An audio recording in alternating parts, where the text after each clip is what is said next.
بہت سے یہاں پہ ہمارے لوگ ہیں جن کے ذہن میں یہ ایک غلط فہمی ہے کہ جی یہ اگر شروع ہو گیا سارا واگا بارڈر سے ان کا امپورٹ ایکسپورٹ تو پتہ نہیں انڈیا کو کیا فائدہ. میں سمجھتا ہوں کہ ہم نے بھی بہت کچھ حاصل کریں گے انڈیا سے. اب پورا ہم نے جو روٹ دیا ہے سینٹرل ایشیا کا، اور جو آئل کی پائپ لائن ایران سے آ رہی ہے، یہ ہم انڈیا پہ ایک بہت بڑا ایک فیور کر رہے ہیں. ہم تو فیور کر ہی رہے ہیں، لیکن یہ جو ایرانین پائپ لائن ہے، میں اس کے بارے میں بہت آپٹیمسٹک اس لیے نہیں ہوں کہ یہ مجھے ہوتا نظر نہیں آ رہا. سیاسی اور تکنیکی وجوہات کی بنا پر فخر صاحب یہ بیل منڈے نہیں چڑھے گی، لیکن آپ نے اپنا دل کھول کے ہندوستان کے آگے رکھ دیا ہے.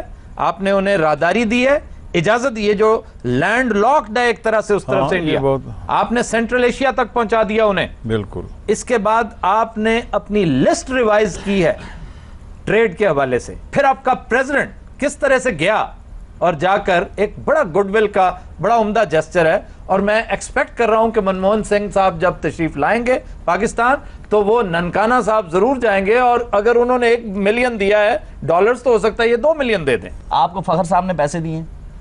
کبھی مجھے نواز شریف نے، کبھی زرداری نے. نہیں، آپ پھر مجھے کیوں نہیں بولنے دیتے؟ میں آپ کا مطلب کوئی کیا کہتے ہیں اس کو جی؟ سوتیلا کہتے ہیں اس کو. میں آپ کی سوکن ہوں؟